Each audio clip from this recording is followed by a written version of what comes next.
There are a few significant references to taxes in the Gospels, and, as usually happens, when you look at them closely, you discover that the churches have done a good job of distorting virtually all of them.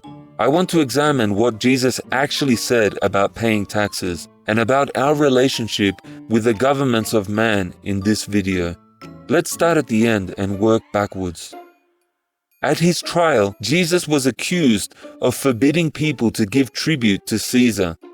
Although Pilate was not convinced that Jesus really was trying to incite insurrection against the Roman Empire, the question of whether or not Jesus was encouraging his disciples to disobey the occupation forces was something that the Jewish leaders saw as problematic. And I think it is still problematic today. Before declaring that he saw nothing treasonous in what Jesus stood for, Pilate asked Jesus straight out whether Jesus was the King of the Jews. Jesus' answer, as we'll see in another reference later, was cryptic. "You say it," is what the King James Version records him as saying.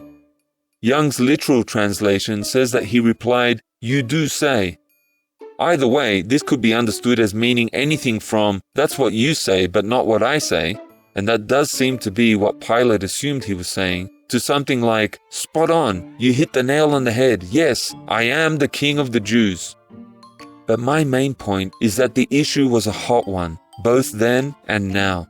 So let's back up in the Gospels to the specific encounter that happened between the Jewish leaders and Jesus, which led to the Pharisees believing that Jesus really did think that his authority was greater than that of Caesar's. It's covered in all three of the Synoptic Gospels, which is another hint that this issue is important. Here is Matthew's version, and they are all very similar. They straight out ask, "Is it lawful to give tribute to Caesar or not?" Jesus recognizes that they are trying to trap him. Now, this is a very important clue before we even touch on what Jesus says in reply, a clue as to what Jesus' real position was. You would not ask any of the big-name evangelists in the world today, "Is it wrong to pay taxes?" Matter of fact, you would not even ask such a question of any of the little-name evangelists in the world today. They would all vow and declare that it is wrong not to pay your taxes. They might give some excuses for paying as little tax as possible to comfort those members of the congregation who manipulate things to get maximum tax deductions, but the bottom line is still that all good Christians pay their taxes. Isn't that right? We would rarely think otherwise. So why did the Pharisees see a need to ask Jesus such a question in the first place? And why does Luke say that Jesus perceived their craftiness by asking such a question? Why does Mark say that they were trying to catch Jesus in his words? And why does Matthew record that Jesus accused them of being wicked hypocrites because they were trying to tempt him? Bear in mind what the political situation was like at that time. All good Jews supposedly believed that their nation was led by God, that it was above any of the other kingdoms of the world. And yet, the country had been invaded by Roman armies, and the people had been forced to live under Roman rule. They were all struggling with conflicting loyalties at this time, quite apart from any kingdom that Jesus might be building. Whether the tension is between loyalty to the kingdom of Israel versus the Roman Empire, or whether the tension is between loyalty to the kingdom of heaven, as Jesus taught it, versus the various governments which each of us live under today, what you will find to be most consistent in both, or should we say all, as far as the tension between church and state, is that the religious leaders will ultimately side with the state. Listen to the religious leaders at Jesus' trial. They not only accused Jesus of preaching another kingdom, which of course he did, but they loudly declared that their first loyalty was not to that other kingdom, nor to the kingdom of Israel, in the event that the two kingdoms were different. John records it in his account of the trial of Jesus. It says, "From that point on, Pilate sought to release Jesus. But the Jews cried out, saying, 'If you let this man go, you are not Caesar's friend.'"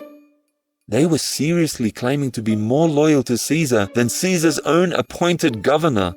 That is just how fanatically pro-human government they were. And it is pretty much the position of churches everywhere today. Given the opportunity, they would all be playing golf with the president and laying hands on him in order to curry favor from the various governments of man. John goes on to say that the religious leaders were shouting, "Kill him! Kill him!" To which Pilate replied, "Do you want me to kill your king?"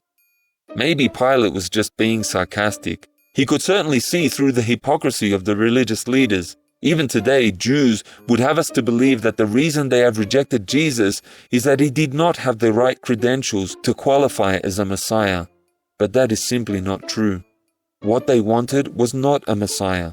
What they wanted was a Caesar, and almost any Caesar would do. Listen to them. The chief priest answered, "We have no king but Caesar."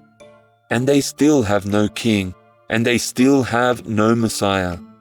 But one day soon, the ultimate worldly king is going to rule the world, very likely from their precious so-called holy city, and they are going to fall down and worship him.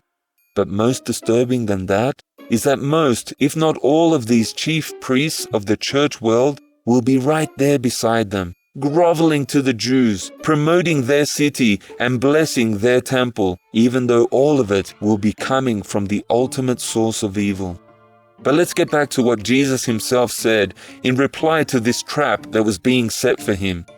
The trap, you see, was aimed specifically at forcing him to take an open stand against the ruling government of his day. He had been asked whether it was lawful or right, as most modern translations put it, to pay Roman taxes. Jesus says, "Give me a coin." And then he asks, "Whose picture is this on the coin?" Obviously, both the coin and the picture had come from Caesar. Caesar made the money, and he put his picture on it. And money is what people use to pay taxes and to do all forms of business in the various systems of man. Nevertheless, in a few short years, this will no longer be the case. There will be no coins, no cash, no other forms of money apart from a special mark in our right hand or in our forehead with which to pay taxes and with which to do all business transactions. That mark will have been created by the rulers of this world. And the question we need to very soberly ask ourselves is this: is it right to take that mark in order to pay our taxes, in order to provide for our families, in order to be good citizens? The various governments of the world are even now working towards greater unity in shifting us from a cash-based society to an electronic one which will soon be able to identify every person on the planet. The question and how we answer it is crucial. So Jesus asked them, "Who made the money?" And they tell him that it was the ruling Roman government that made it. A government which many early Christians believed to be the government of the predicted Antichrist. And then Jesus gives his answer: "Render to Caesar." So there you have it, straight from the lips of the Son of God, the King of Kings, the Jewish Messiah. He said it himself, "Render to Caesar." Oh, what a sigh of relief must have spread through the crowd that day, and a much bigger sigh of relief has spread around the world ever since, as preachers everywhere have been telling us that Jesus said to render to Caesar. But what is missing? Can you spot it? Over and over again, I've pointed out how almost everything that Jesus has said has been twisted to mean virtually the opposite, when all we really need to do is to pay attention to what he really said. And this is no exception. Listen to the full quote. "Render to Caesar that which is Caesar's, and to God that which is God's." Can you see the difference? Yes, like Jesus' answer to Pilate when asked whether he was the king of the Jews, the statement that comes out of Jesus' mouth is one of great wisdom and a little ambiguity. He knows how people think. They will all hear what they want to hear. And so all that the masses have heard from that very important quotation have been the first 3 words, or perhaps the first 7 words, "Render to Caesar that which is Caesar's." This message has been preached for centuries, almost like it's the 11th commandment, but only for those who cannot even imagine a government controlled by anyone greater than just one more Caesar. But there is a very tiny handful of people who have listened to the second half of the statement, which is summed up in the words, "Give to God what belongs to God." That is what Jesus said. Give to God what belongs to God. But he hid it from the minds of the rich and powerful by the way he started the sentence out. There is nothing deceptive in what he said. It is totally correct. Each one of us must work out for ourselves where our loyalty begins. On the basis of our biases, we will arrive at quite opposite conclusions and quite opposite lifestyles. Most of the world starts with Caesar and gives God the leftovers, while those of us who are able to see that invisible kingdom of heaven which Jesus represented start with God and then decide how much of the leftovers they are able to give to Caesar without compromising their faithfulness and obedience to Jesus. But what about Paul? I invariably have people asking. Now, those of you who know me best would not be surprised to see me shrug my shoulders and reply, "What about Paul? Do you really think I care if Paul contradicts what Jesus said and did? Paul isn't the Son of God. Paul didn't die for my sins. Paul cannot save me. Jesus alone has the words of eternal life." But if for nothing more than to show how the process grows after one first chooses to reject what really happened in that exchange between Jesus and the religious leaders over taxes, if for no other reason than that, I'll look at what Paul has said about service to worldly governments.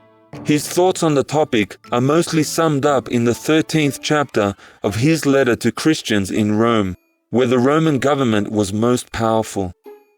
Paul virtually quotes what Jesus said in the 7th verse of this chapter. In the first 6 verses, he was admonishing Christians to submit to all who are in authority. He went so far as to say that whatever authorities exist have been put there by God to reward the good and punish the evil. But he doesn't come right out and identify these authorities as being the governments of man. Like Jesus, Paul appears to have worded this in such a way that it could either apply to the Roman government under which they lived or to Christian leaders in general within the fellowship of believers. Then Paul gives his readers the 7th verse, letting them decide who it is that is really worthy of honor and who it is that we should really fear. In case his meaning is not clear, Paul expresses great wisdom in the 8th verse of this chapter, where he says quite bluntly, "Owe no man anything." In other words, even if we do choose to submit to some of the ordinances of human governments, it's important for each of us to be clear in our own minds that it's not about us being obligated to obey anyone. We do not owe anyone the ultimate loyalty that must be to God.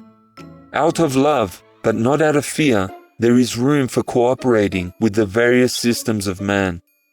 But when any of those systems demand that we cross a certain line, something which compromises our Christian faith, then we must, with Peter and the other apostles, say to the various rulers of the world, we must obey God rather than men. That is the bottom line. We ought to ultimately obey God and not any human authorities. Now, let's return to another incident with regard to taxes, one that only Matthew included in his account of the life and teachings of Jesus. Someone came to Peter this time, not Jesus, asking Peter what his take was on paying taxes. Let me just clarify something here which is open to dispute.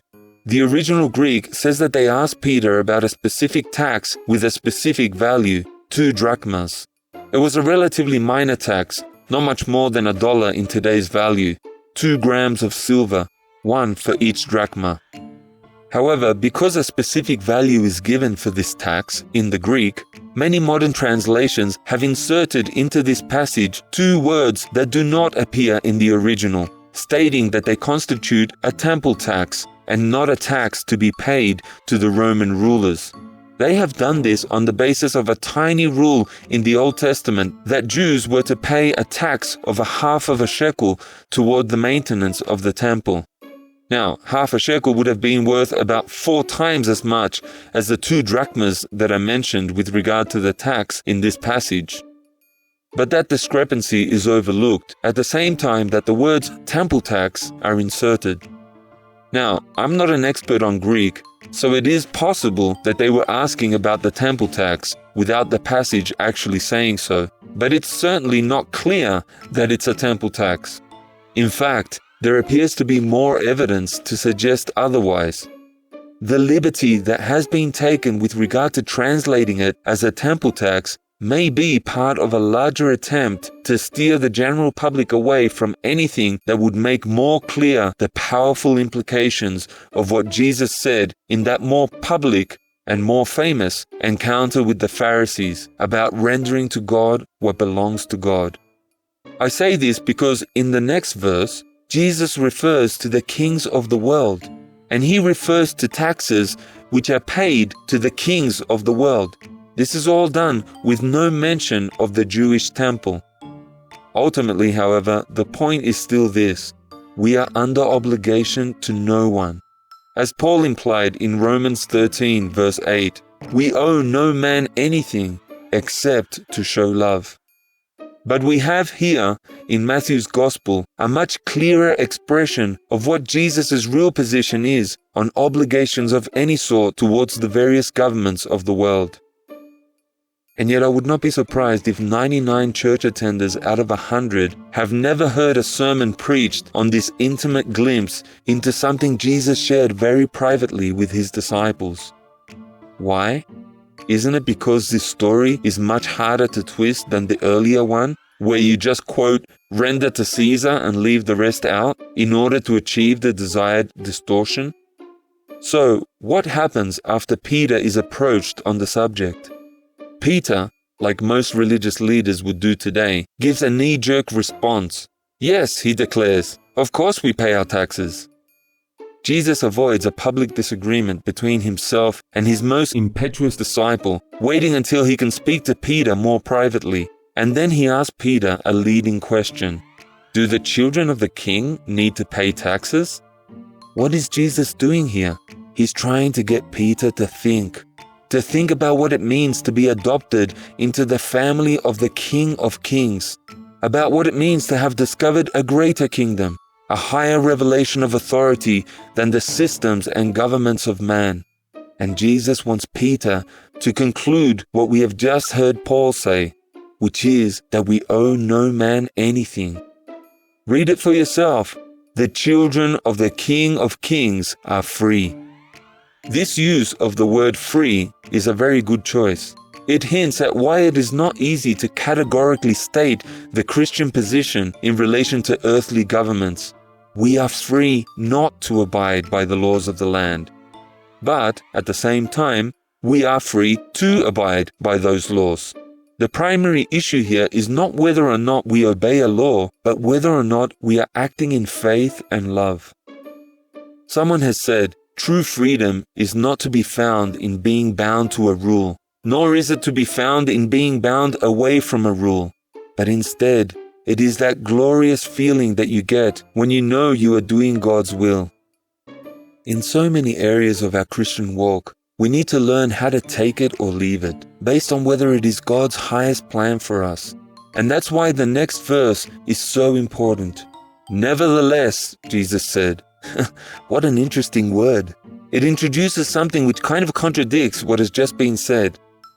We are free not to obey the laws of the land. Nevertheless, and that is where Jesus goes ahead and pays the tax. But he does so in a way that makes it clear we don't have to get a job and earn money in order to keep the Caesars of the world happy. He and his disciples, then and now, continue to refuse to work for mammon, trusting our Heavenly Father to provide the means to pay such a tax if he thinks it is better to pay it than to unnecessarily offend someone by not paying it. We need to stay constantly open to his leadings about which position is right for each situation. It's very likely why Peter mistakenly answered too quickly in saying that his master paid taxes. Our position as Christians must be to cooperate as much as possible with the various governments and organizations in the world, but not to the point of being obligated to do that. There are many places in the world today where it is unlawful to share your faith as a Christian. Most of the world demands that citizens be prepared to kill enemies of the government in times of war, and one day will not be able to buy or sell anywhere in the world without first accepting a mark in our right hand or on our forehead. In all such situations, we must obey God rather than man, and we should be willing to literally die before we would back down. Are you ready for that? The closer we get to the return of Christ, and the closer we get to what He taught, the more courage it is going to take to stay single-minded in terms of our loyalty to God. We are working on developing that kind of dedication even now as we band together in preparation for that final showdown. If you'd like to do the same, please contact us at the address shown on the screen. I look forward to hearing from you today. God bless you.